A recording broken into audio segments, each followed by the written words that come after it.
Okay, so having seen the definition of equivalence class, let us now look at the equivalence classes for the relations that we had in the previous examples.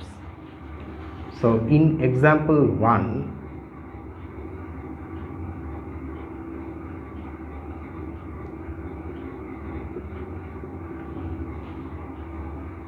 the equivalence class of an element consists of that element itself.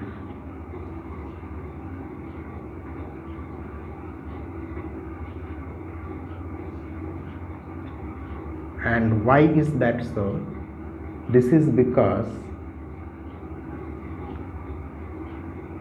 you see, if you write the definition of equivalence class, then it is the set of those elements in S such that they are related to the element A. Now, if you recall, the relation that we had in this example is ordinary equality. So this will be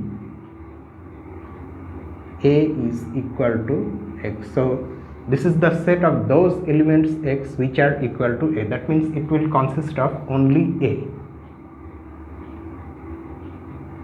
So that's how we get this thing. So classes in the first example are all singleton sets.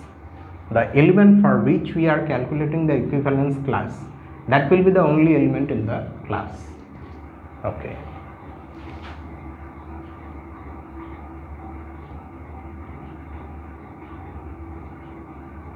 In example 2,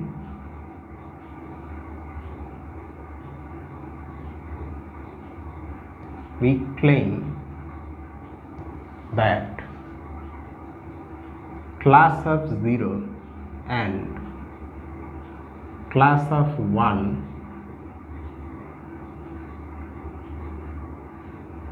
are the only distinct equivalence classes.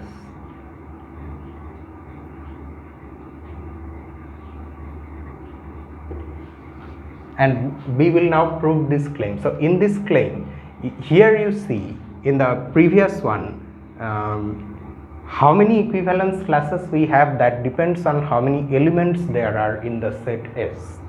So the number of equivalence classes will be equal to the number of elements in the set S, provided S is finite. If S is infinite, then there will be a one-to-one correspondence between S and the collection of all equivalence classes.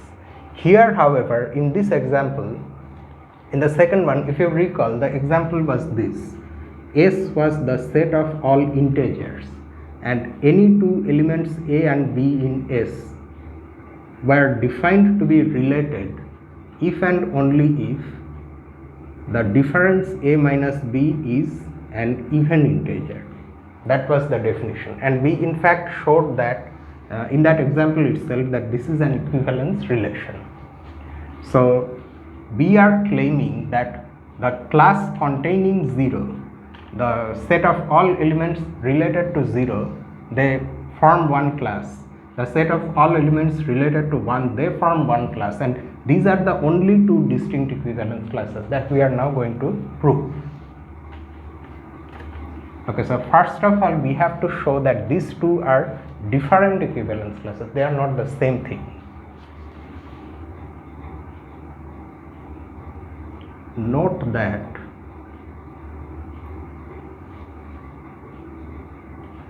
one belongs to class of 1.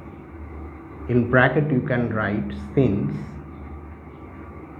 1 minus 1 is equal to 0 is even, and as such 1 is related to 1. That's why 1 belongs to class 1. But 1 does not belong to class 0, since 1 minus 0 is equal to 1 is not even, it is odd. Hence class of 0 and class of, so they cannot be the same set because one contains an element which the other does not. So these are distinct equivalence classes. Next we have to prove that they are the only possible equivalence classes. Next, let A belong to S, that is A is any integer. Remember, now S is the set of all integers.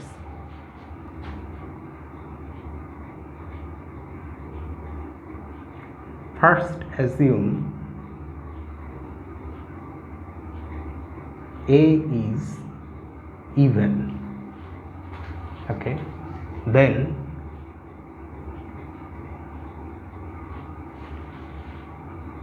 A minus 0 is equal to A is also even, and hence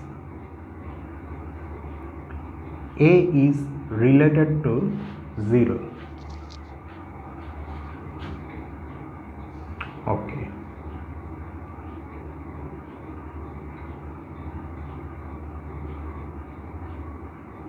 We now show that class of A is actually equal to class of 0. This we will show. So that we are not getting anything new. We are the equivalence class of A turns out to be the equivalence class containing 0. That's what we are going to show if A is even. Okay, so let alpha be any element in class of A. Then by the definition of class of A is related to alpha.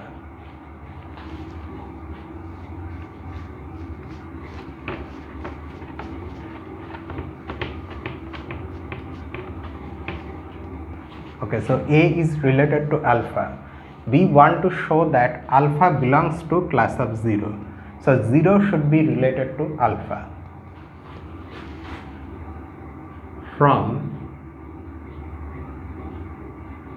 A is related to 0 from this thing, and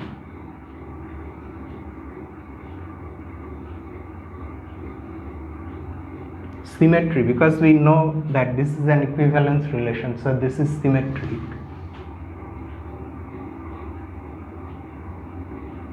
We have 0 is related to A.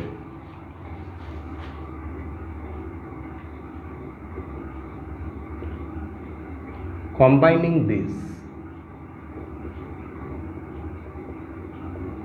with A related to alpha and using transitivity, because we know that our relation is transitive as well, so 0 is related to A, alpha and A is related to alpha means 0 is related to alpha.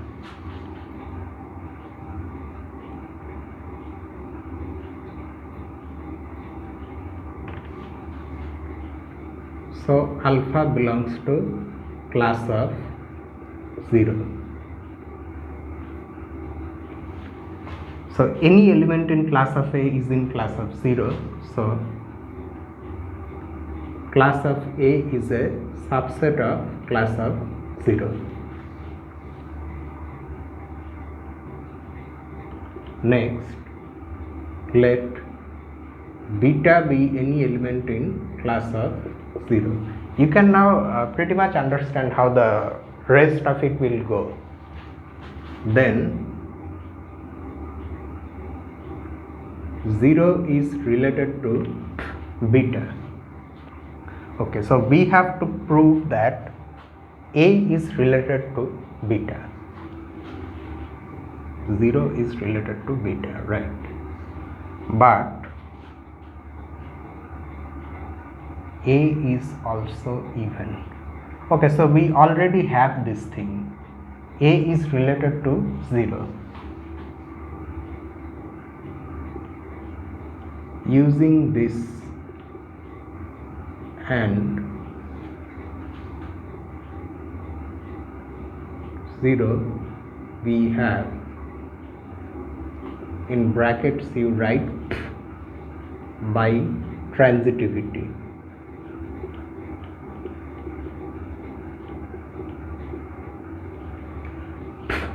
Don't lose track of why we are able to conclude some things. Okay, it's because of transitivity that using this and this we will be able to write that A is related to beta.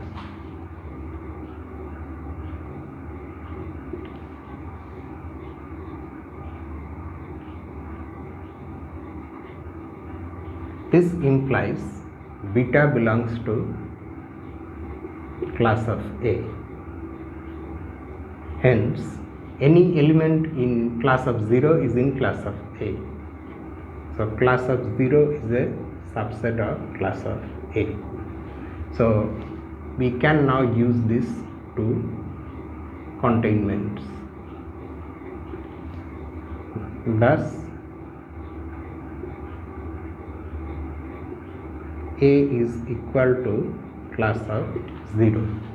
So, this we get what we wanted to prove here. So, if A is even, then its equivalence class equals the equivalence class of 0.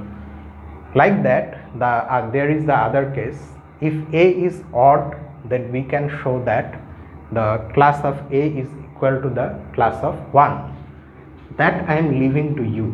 Similarly, the proof will be similar. Similarly, if A is odd, then it can be shown that class of A is equal to class of 1. I urge you to complete this part. Hence, class of 0 and class of 1 are the only distinct equivalence classes.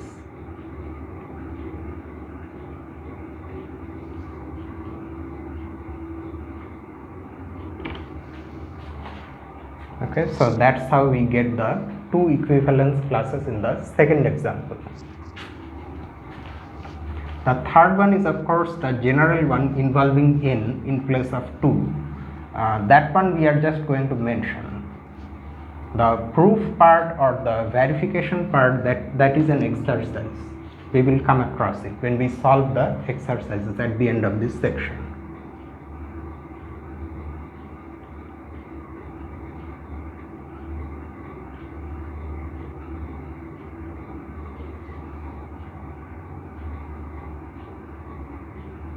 There are n distinct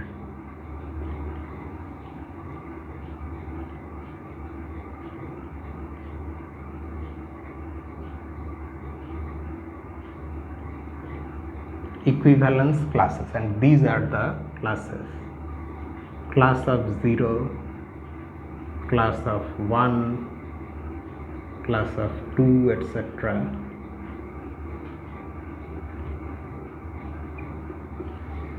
Note that when n is 2, you get only 2. Okay, so this matches with this previous one when n is 2.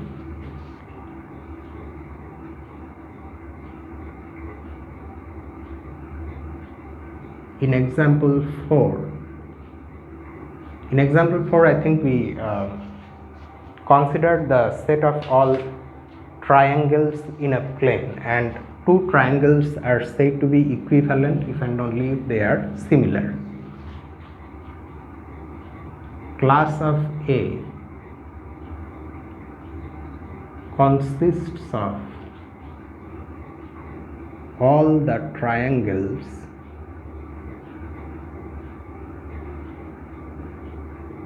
in S that are similar to A belonging to S. It's just that. In example 5,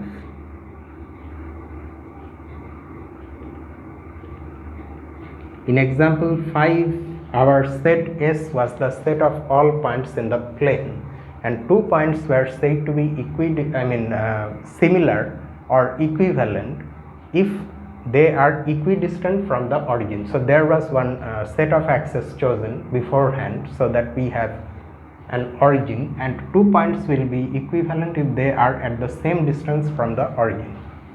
So here you can see that if the origin is here and you draw a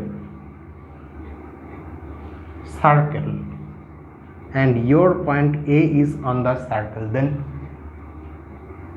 these are precisely those points which are at the same distance from the origin as is A, because that's the definition of a circle, right? If this distance is say alpha, then all these points are at alpha distance from the origin.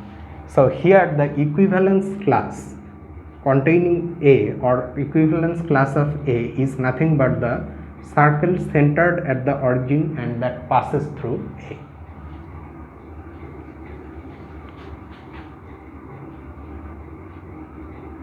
A is the circle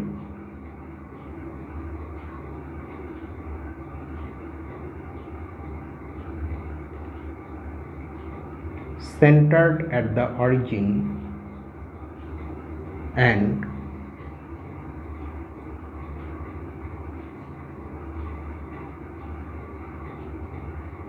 passing through A.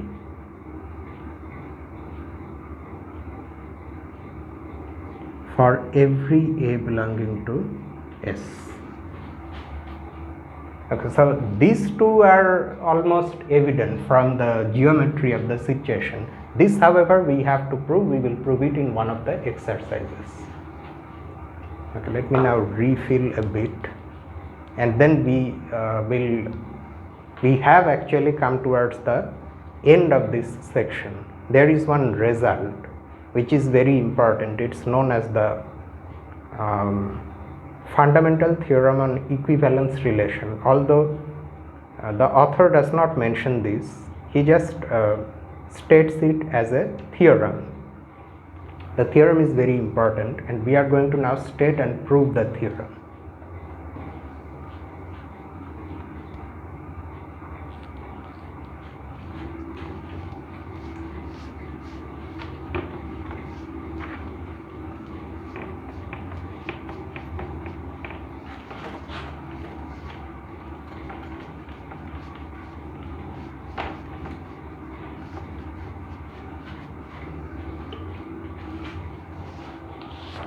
So the statement goes like this.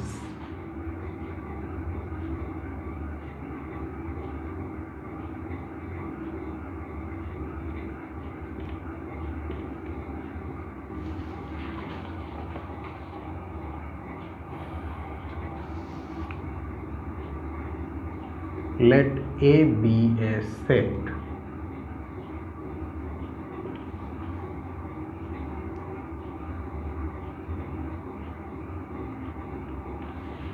the distinct equivalence classes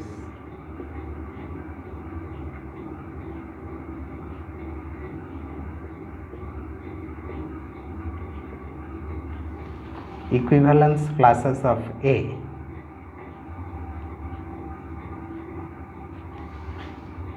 or you should have written it like this: classes of an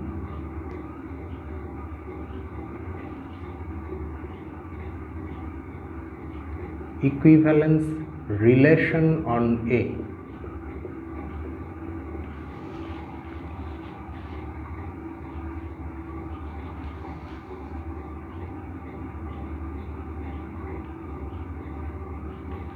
provide us with a decomposition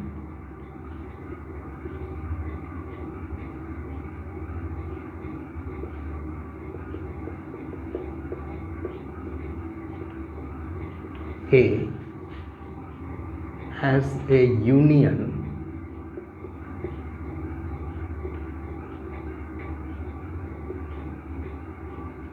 of mutually disjoint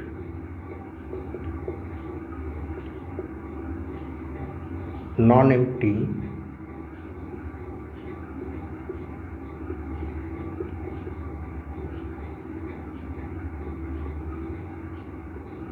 equivalence classes, and the converse is also true.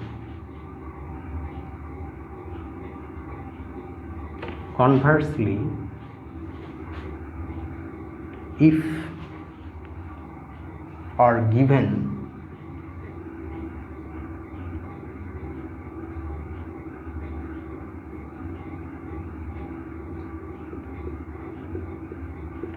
a decomposition of A into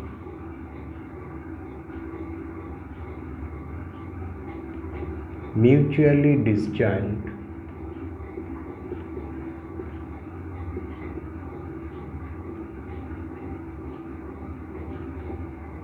non-empty sets whose union is A,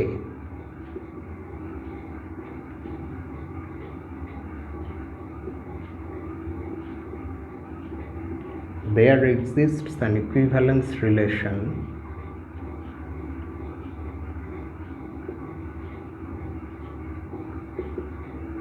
on A whose equivalence classes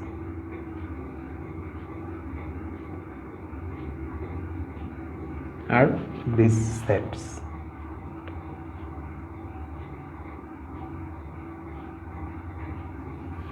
Those equivalence classes are precisely these non-empty sets. The statement looks big, but it's not really that difficult to understand. Okay, so there are two parts of this result. The first one says that if I have a set A and there is an equivalence relation on A, then using it, of course for that equivalence relation there will be equivalence classes. So what the result is saying is that the equivalence classes are non-empty. That is the first thing. See, as a union of mutually disjoint non-empty equivalence classes, and distinct equivalence classes are disjoint. There is nothing common in between two different equivalence classes, and their union is the whole set A. That's why it has been written that the equivalence classes of an equivalence relation, these classes on A, provide us with a decomposition of A as a union of mutually disjoint non-empty equivalence classes. Or okay, we should not have written equivalence classes, non-empty subsets of A. And the converse is also true. If there is such a decomposition of A as a union of mutually disjoint non-empty subsets, then we can find an equivalence relation such that the equivalence classes of that relation will be precisely these sets. That's what we have to prove.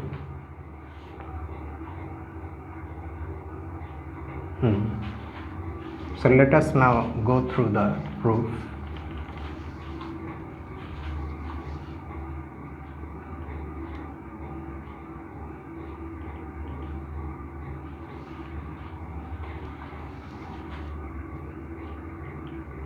Let A be a set and tilde be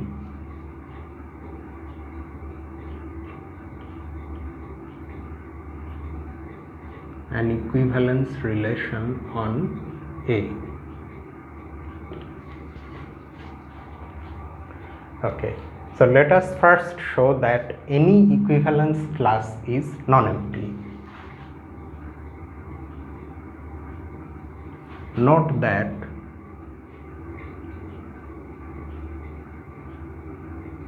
for any A belonging to A,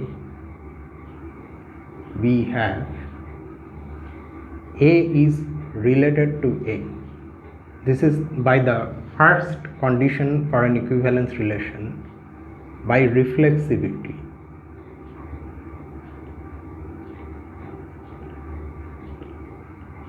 So that means A will belong to class of A for any A. By the definition of equivalence class of A will belong to class of A because it is related to itself. Hence,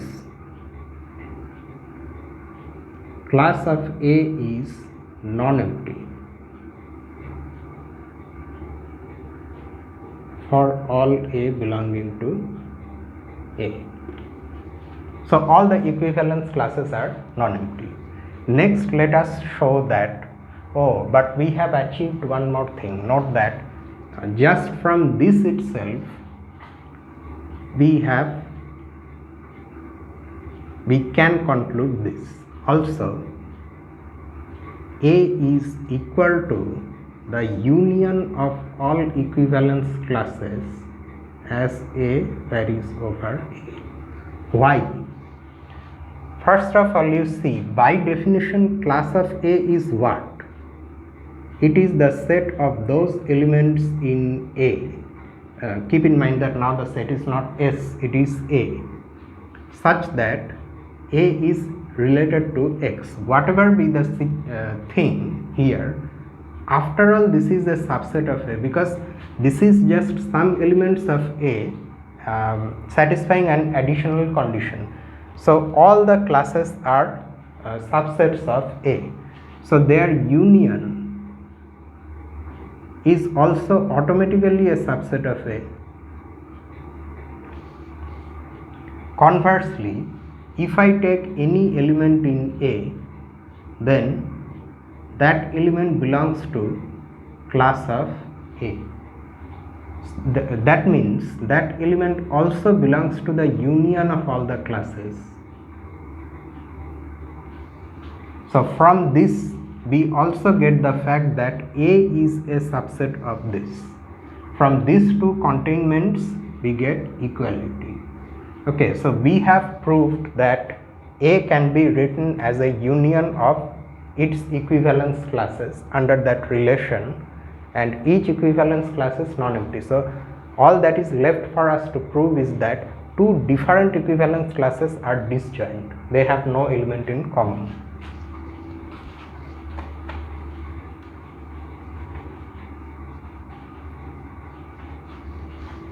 Okay. Next, let A and B be two elements in A such that class of A and class of B are distinct. That is, as sets they are different. We have to prove that they are disjoint. Contrary to that, let us suppose that there is an element common to both of them. So suppose that class of A intersection class of B is non-empty, and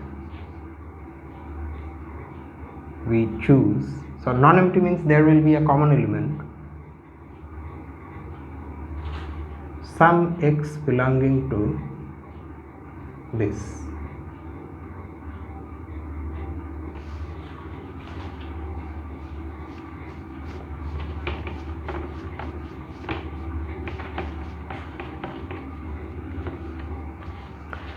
Okay, so it means what?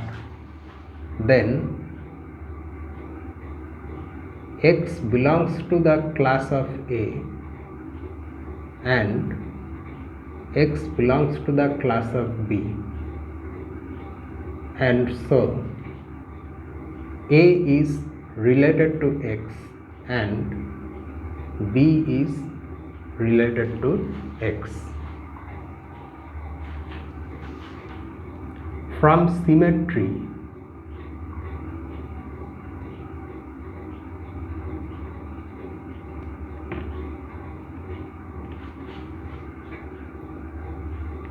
we have X is related to B.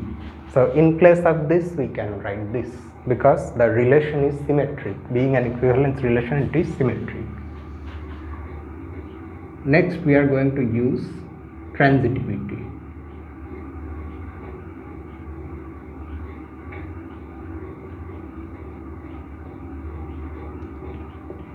From transitivity we can use these two things to write A is related to B.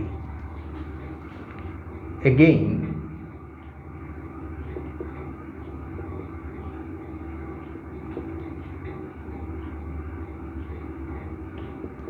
from symmetry we also have B is related to A,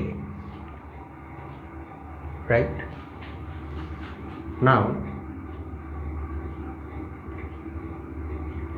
let U be any element in class of A, then A is related to U, so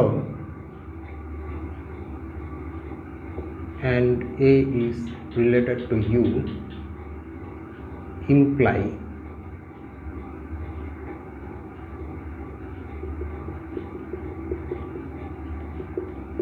by transitivity, you see A is related to U, that is coming from this, and we already have this fact here, so we are using them in a combined manner, and using transitivity we have B is related to U.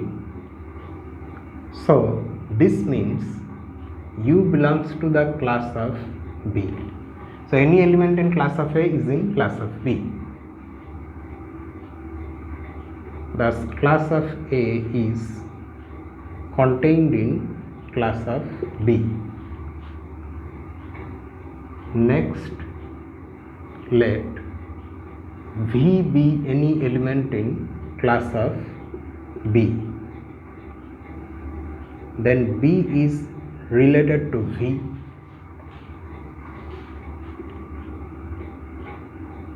From A is related to B and B is related to V, we have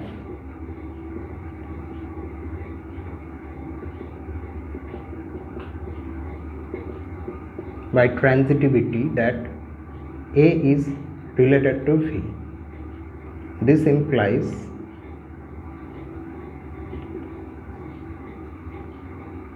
V belongs to class of A. So any element in class of B is in class of A.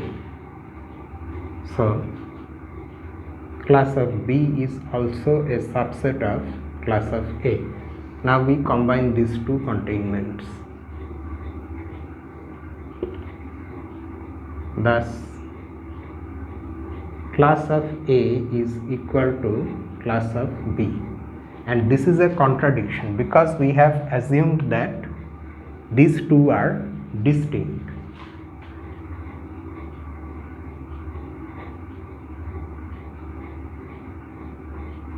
Which contradicts our hypothesis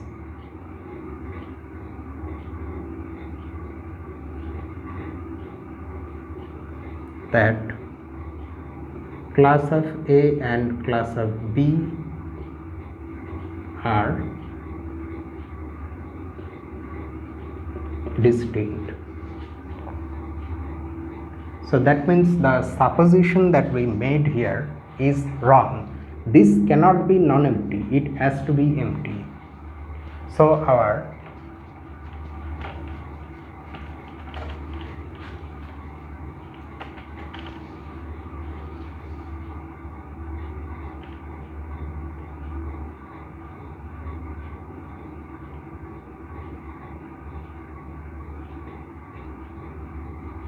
wrong, that is we must have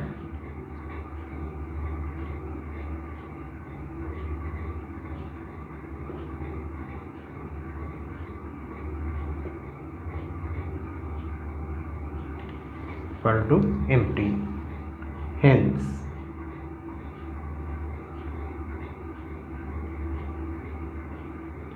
distinct equivalence classes are disjoint.